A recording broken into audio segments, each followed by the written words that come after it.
Hello, everyone, and welcome to this new episode of Redesign Your Life Today. I'm Daniel Kobryner, mental fitness coach, and this podcast it's about understanding that transformation in life is possible at any age, and that it's really we have to make the most of our lives here. And I have today the pleasure of receiving a very special guest. This is Gloria Vanderhorst. And so, just going to introduce quickly Gloria. She has 50 years of experience in helping preschoolers through adults examine emotional needs and heal from trauma. She has worked with individuals, families, groups, and schools. Our brains, our brains record experiences from the moment we are born. Our storehouse of experiences can be used to help us or to harm us. Too many times, our early histories jump into the present without our awareness and undermine our interactions with families, friends, and colleagues.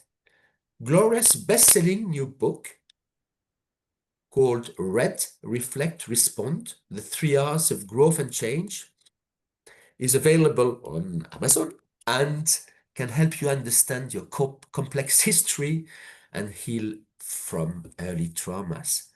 So again, Gloria, a very warm welcome to the stage. It's a real pleasure to have you. And well, this was a very short introduction, and I'd like you to kind of go a little deeper.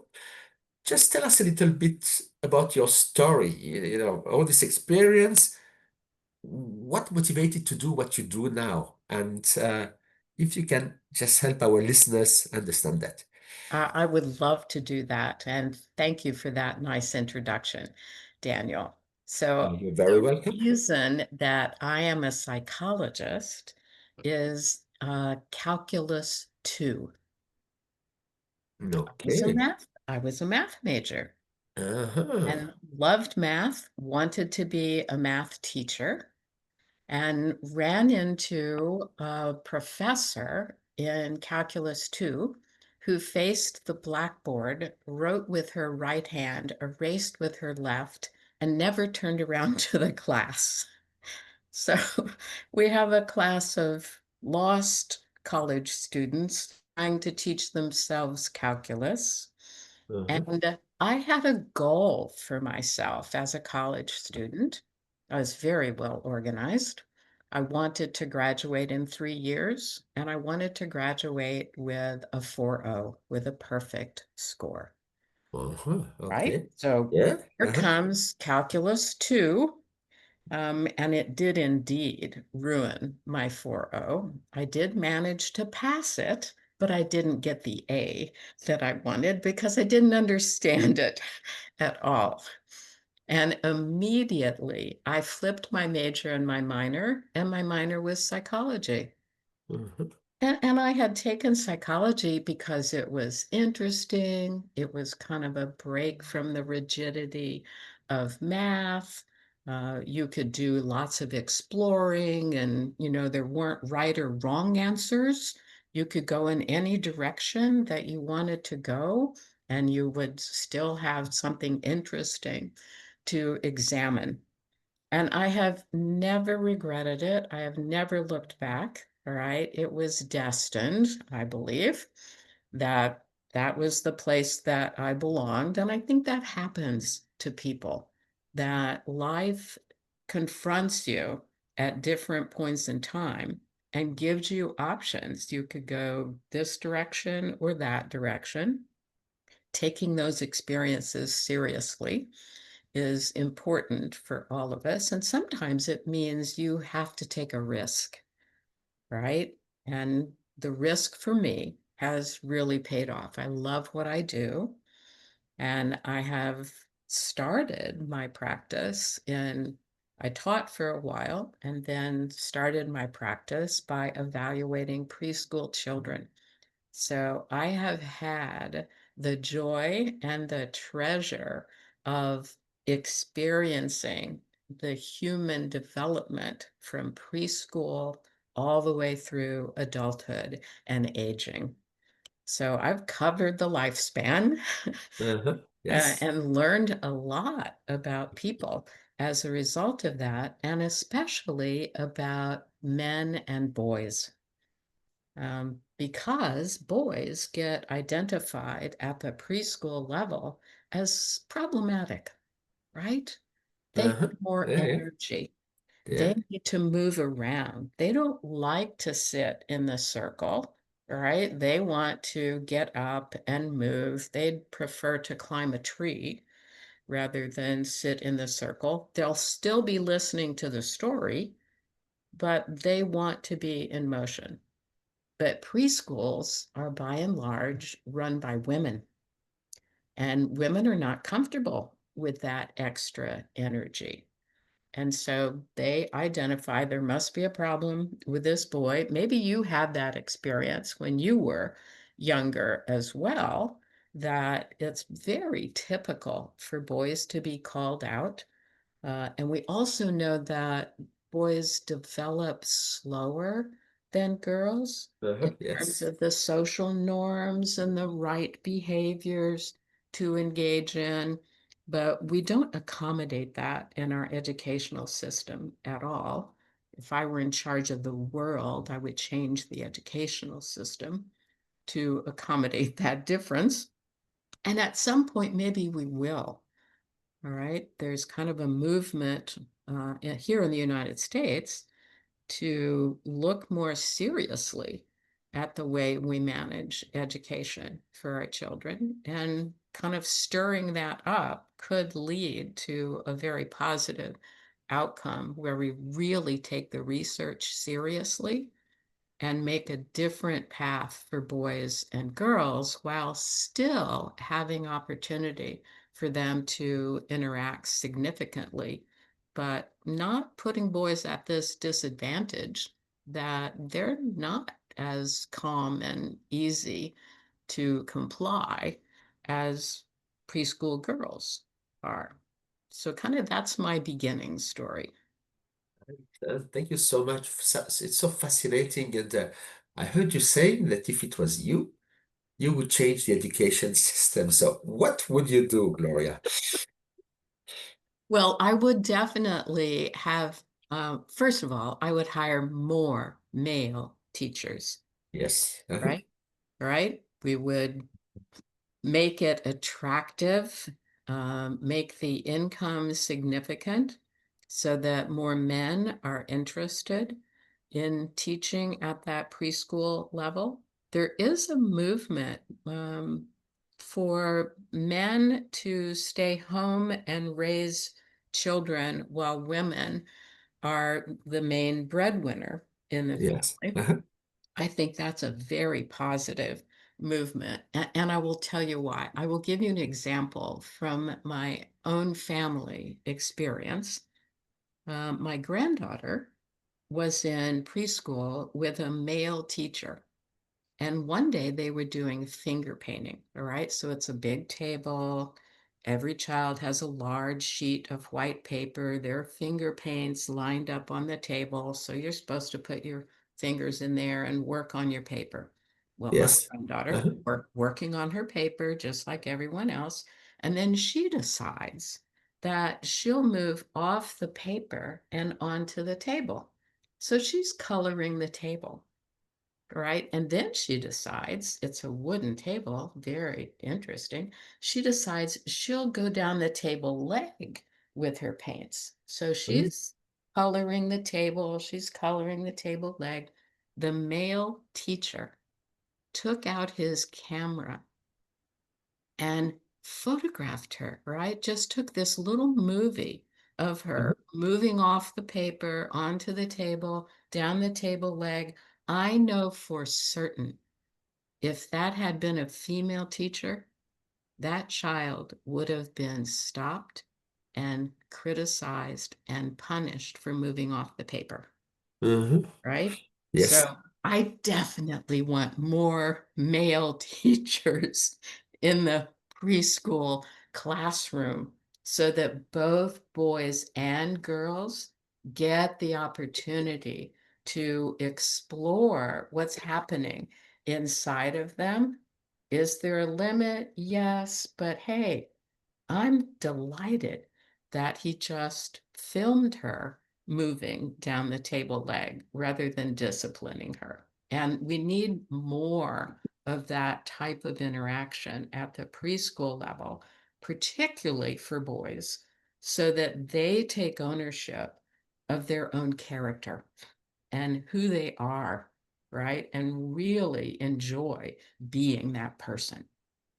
This is beautiful story. Thank you very much for You're sharing it. Very inspirational. And see, one question which comes to mind is the following: is that in quite a few societies, boys are kind of taught by their parents, sometimes by society, to be strong, yes. not to display emotions, to bottle Mhm. up. Right. Right. So, do you The want to tell us a little? interesting thing about this, right, is Yeah, that we know through research that infant males come into the world with a broader range of emotional expression than infant girls. really? Wow. Yeah, I'm Uh-huh. going to say that again. All right. Uh-huh. Infant boys have a broader range of emotional expression than infant girls. They have access to emotional experiences that the female infant does not. But by and large, infants interact with adult females, mothers, nannies, right? And mother, without knowing it, when the boy goes up in a range, kind of more excited, more exuberant, gets a little louder, mother gives a negative reaction without realizing it. All right. It can be very subtle. Right. Maybe she just backs up a little bit. All right. Maybe your facial expression changes to, ooh, what, that's uncomfortable for me. That's too loud. That's too noisy. Right. Infants are brilliant. It's their survival mechanism. Reading emotion in the world around them is their only survival mechanism. So they are brilliant at reading emotion. So if mother backs up a little bit, changes her facial expression, the boy learns, oops, don't go that high. Don't get that excited. Uh-huh. Right? Same thing is true for the negative end of the feeling continuum. If the boy goes negative with feeling states, crying more agitated, a bit louder than a girl would be, mother is going to give negative feedback to that. So, very early on, boys are taught, all right, narrow your range of feelings. And they're taught that just unconsciously. It's not intentional. I know exactly. Then we do an intentional thing, right? They get Okay. on their feet, they start walking around, and we intentionally train boys not to cry, not Oh. to express feelings on that negative, tender end of the continuum. I tell people, go to a park, playground, go to a mall, and watch the interaction between parents and toddlers. A little girl starts to cry, runs up to mom or dad. She will get picked up and asked what happened. Uh-huh. Little boy starts to cry. Somebody took his toy or shoved him on the playground. He runs up to mom or dad. He gets asked, what happened? If he gives a good enough answer, he'll get some comfort. He might even get picked up. Most of the time, he just gets, patted on the head, turned around, go back and play. So we do this intentionally. First, we do it unintentionally. And then we intentionally train boys to cut off access to a broad range of feelings that are on the more tender side. And then you know what we do? All right, we let them grow up, we encourage them to get married, and suddenly we think magically they will have access to all of these tender, loving, gentle. Not going to happen. Of Not going course, to happen. exactly. Yeah, yeah. Right. And that's why our jails are filled with men rather than women, because they don't have a way to express the full range of emotions. So they cannot problem solve in the way that women can problem solve around emotions. And so they end up being physical. They end up acting out in some way. And obviously, that's going to get you into trouble.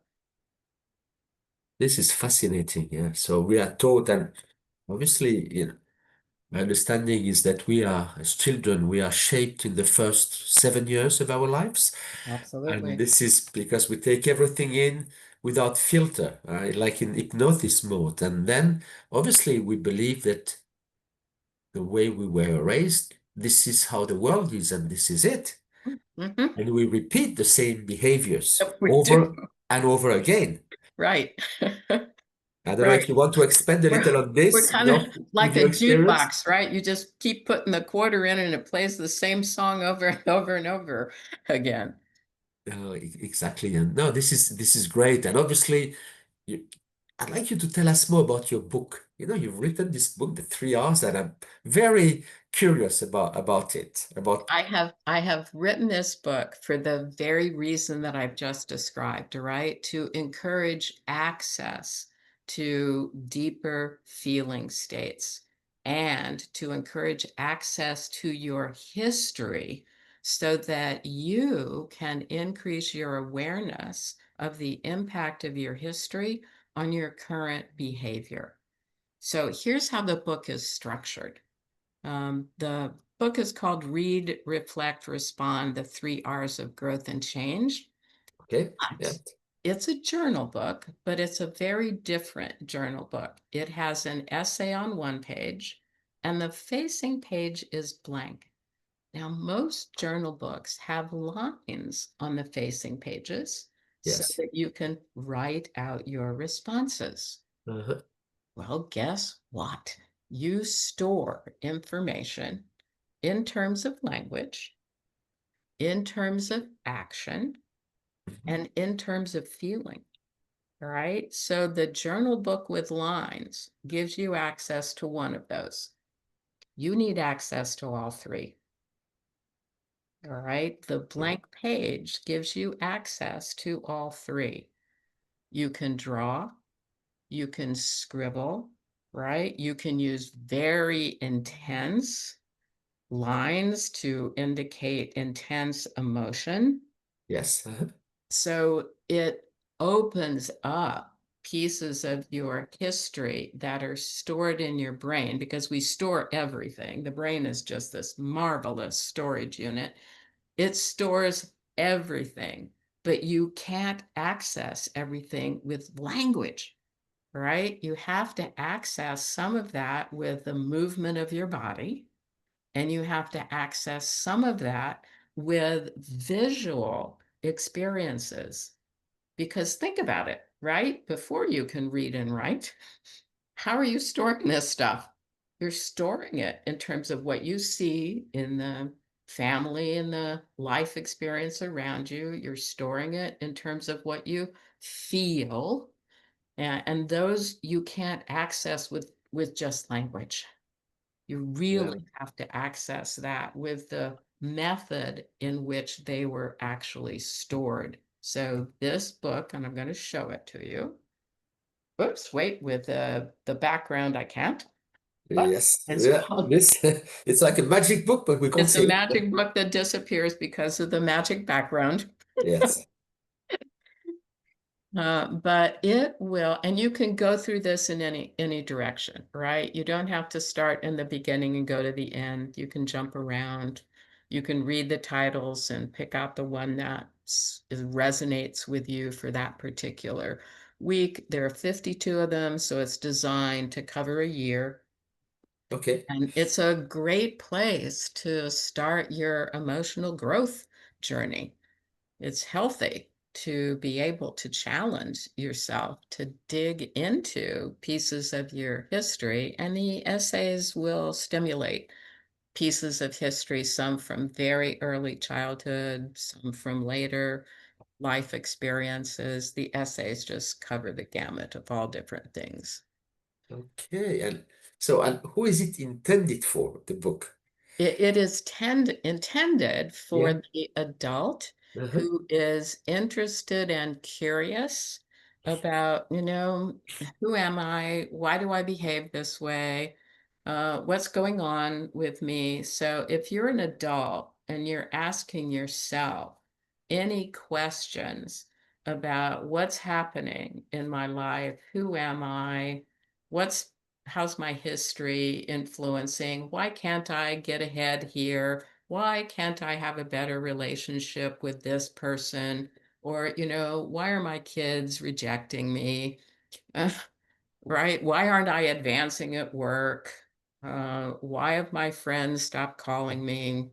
If you're asking yourself questions about who or what you are and what's happening in your life, this is the book No, for and it's fascinating. And you see, this resonates with me because, as you know, I'm a mental fitness coach and I help you. people uncovering these blocks, which we call saboteurs, which are holding Right, them back, from right, living the best life they can. And these are really programs running on autopilot, which they right, learn, as you said, from being a baby.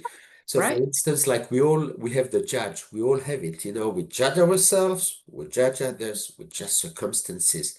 Afterwards, his judge, he has accomplices like we Mhm. can be a pleaser, we can be a Right. controller, we can be a Mhm. perfectionist, we can be a Mhm. hyperachiever. Mhm. All this is due to some of the emotions, as I said, which we felt as It's very, very very young young. children. Right. Even in infancy. Right. We also know that you have memories in utero from the last trimester. So some of those, it could be memories from before birth as well. Exactly. And even, we can feel, I mean, for instance, like imagine our mom has fears. We Mm-hmm. feel it. As we Mm-hmm. say, even within the womb, Right. and Right. this. So Mm-hmm. sometimes I guess it's important to particularly if we have patterns that we want to change in our lives. Mm-hmm. I guess we need to become aware of that. Right. And really there are ways to reprogram our subconscious mind. Oh, absolutely. And And perhaps if I want, when you if I can. can ask you a little bit about this. Yeah, let's take my granddaughter again, right? Yeah, If she had been, I still believe if she had been with a female teacher who stopped her and kept her on the page, right? That just shut off her creativity and yes, curiosity, right? So that confined her, put her in this little box that says, don't follow your curious interests, right? So that will have a long-term impact on her. If you get shamed, all right, and that would be a shaming experience to be stopped from your exploration. If you get shamed, it's powerful. It isn't just a little thing. of course. Yeah, It's a huge emotional experience. And as I said, children are emotionally brilliant. And so you don't have to shame them twice, right? You only have to do it once for it to exactly. have a lasting impact. Yeah, exactly. And obviously there are all these things where, people don't feel good enough. They can feel rejected, for instance. And again, it's everything in the subconscious mind. But And this, it can be like very sensitive too. It isn't, that someone just completely ignores me. I could feel rejected because I'm talking to someone and they veer off, right? They get yes, distracted by somebody that just walked yes, behind you, yeah, uh-huh, right? And if I'm super sensitive, if I yeah, have a history, and I'm sensitive to that lack of attention or eye contact, it's going to be powerful for me. All right. Exactly. I'm going to Exactly. leave that person and not continue the conversation. I'm going to feel I've just been rejected. And so Exactly. it's not worth continuing an investment in this person. And I miss the opportunity of connecting with that person, right? Because Exactly. they got distracted. It doesn't mean they sent me a message of, oh, I don't like what you're saying and I don't want to talk to you and I never want to see you again. It's why it's so important to really work on the right side of the brain. As you say, the Hmm. side which is about exploring, which is about empathy, which is Right, about uh, caring for people, right, and it's muscles. We've got to train them. So, and I really like when people talk about the difference between reacting and responding. right. I don't know if you want, just for our auditors, I'll let you explain because I think Well, it's, that's why respond is in the title of this book, right? yes, Is well, it a reaction? It really is a response. And in responding, you get to know yourself, right? In reacting, you're trapped, right? yeah, Reacting has a dead end to it. Responding has a path forward. It has a way of exploring. It still opens curiosity. It creates some more interest and some comfort so that you can move forward. So the coaching work that you do just functions that way, right? It gives safety for the person to continue making a deeper dive into how they're behaving, why they're functioning that way, what they're thinking, and getting to the root of, okay, what's the history of that? Because all of these have a history. It doesn't appear by magic. no, All exactly, of these have a history. And if you can understand the history, then you have choice. Then you can change it. If you don't understand the history, I don't care how much you put time and energy into it, you really will not be able to change it. You have to pull it out by the root. exactly. Thank you so much. And, you know, for me as well, it's when you react, it comes from the oldest part of our brain, the reptilian part of the brain, which is like reptiles. So Right? there's a Yeah. danger. It's It's about survival. survival. So it's about fight, flight, or freeze. And Hmm. very often we get somebody just pushes our buttons and then we go and then we just we say things we actually didn't even mean because we get Right. triggered. Now, Right. responding, I think, tell me if I'm correct, Gloria, but I think we are the only species on this planet which, because of this prefrontal cortex, we've got the ability to catch the That's right. thoughts. That's right. And then when we take a step back, we breathe, we just, Mhm. then we can adapt our answer. Right. And we can be curious about, what is this feeling state that came up in me, Yes, right, that it's made me want to run or punch the person, right? Those are usually the reactions. I either want to withdraw or regress. And I can now be curious about, well, what triggered that exactly. piece? Why is it in my movie? You see, Mm, this is a way of sometimes people formulate it, and something I really learned because I just learned over the past few years. I evolved as well as mhm. as an Right, sure. individual, but it's there were two things which were very powerful to me when I learned that is that this saying, "Don't take things personally," and this Hmm. was like, wow, Hmm. because whatever people say to you and do to you. They can criticize, do say anything. It's got nothing to do with you. Hmm. It's only them reflecting their own fears, their doubts, Right. their insecurities, Hmm. and most probably their childhood trauma. Right. Right. Now you can think of people walking around with a reflective screen of some kind, right? So I'm experiencing my own history all the time that I'm interacting with other people. Yes. So I'm experiencing some of my history interacting with you. You're experiencing some of your Exactly. history Yes. interacting with me. And if I can raise my consciousness about what that is, then I'm growing, right? I'm Exactly. learning. Exactly. And I have choice. exactly, we have the choice, we have the free will, and you see the other things which come to mind. It's always fascinating. It's when we talk about a trigger. Again, somebody triggers us. So now, and I heard it from someone, but I thought it was so powerful, is that if I'm being triggered, in my head, I'm saying thank you. Thank you for reminding me that I need to Oh, look inside because I've got some kind of trauma which is not yet healed. right. Absolutely. What a great message that is, right? You need to say that again, that really Well, paying attention to triggers is exactly. So so I powerful. And it exactly. is a clue to stop and reflect.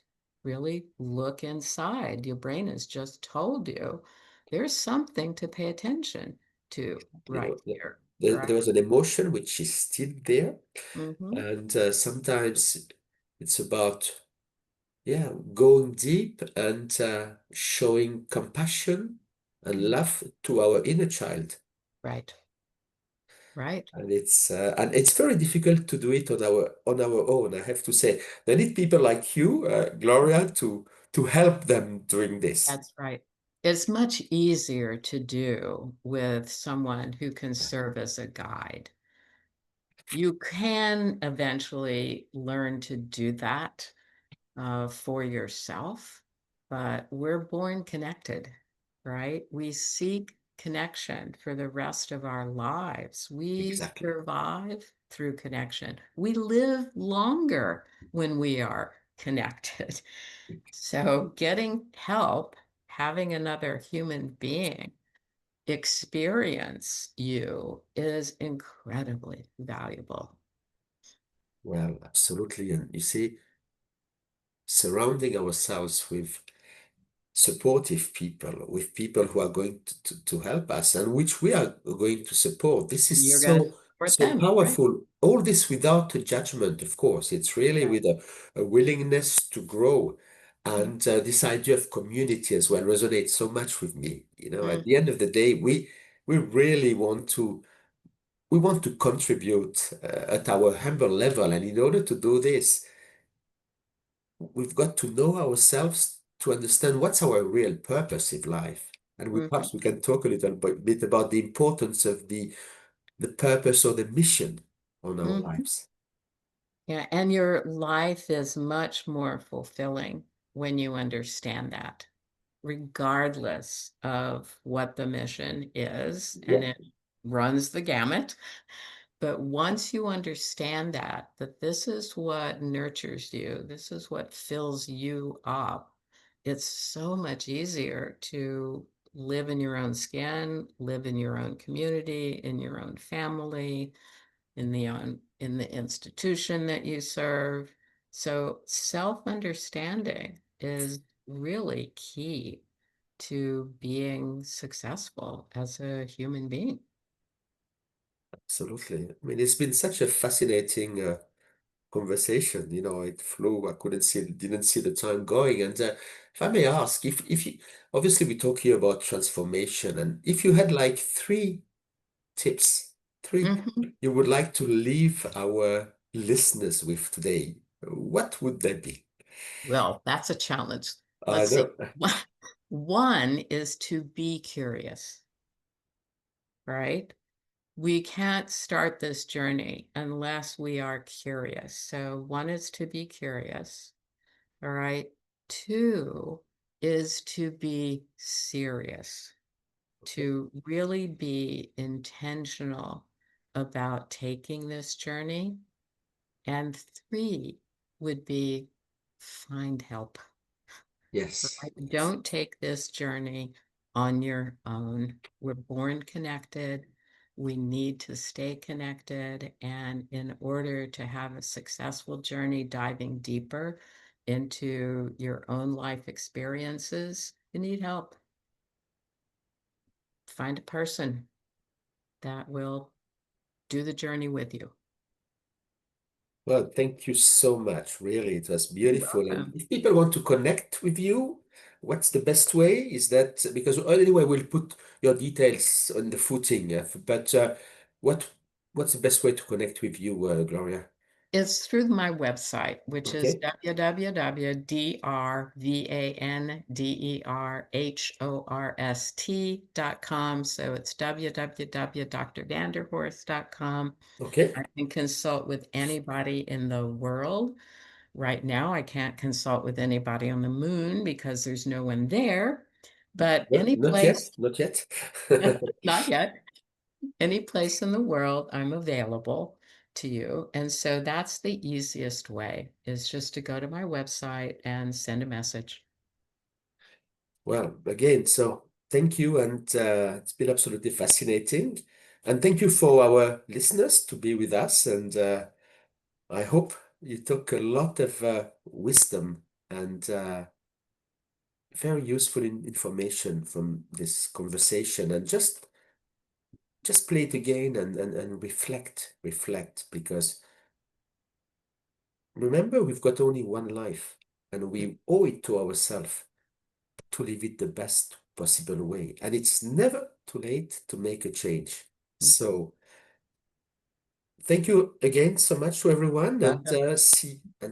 and Gloria, thanks a lot, and see you everybody at the next episode. Bye bye. Bye.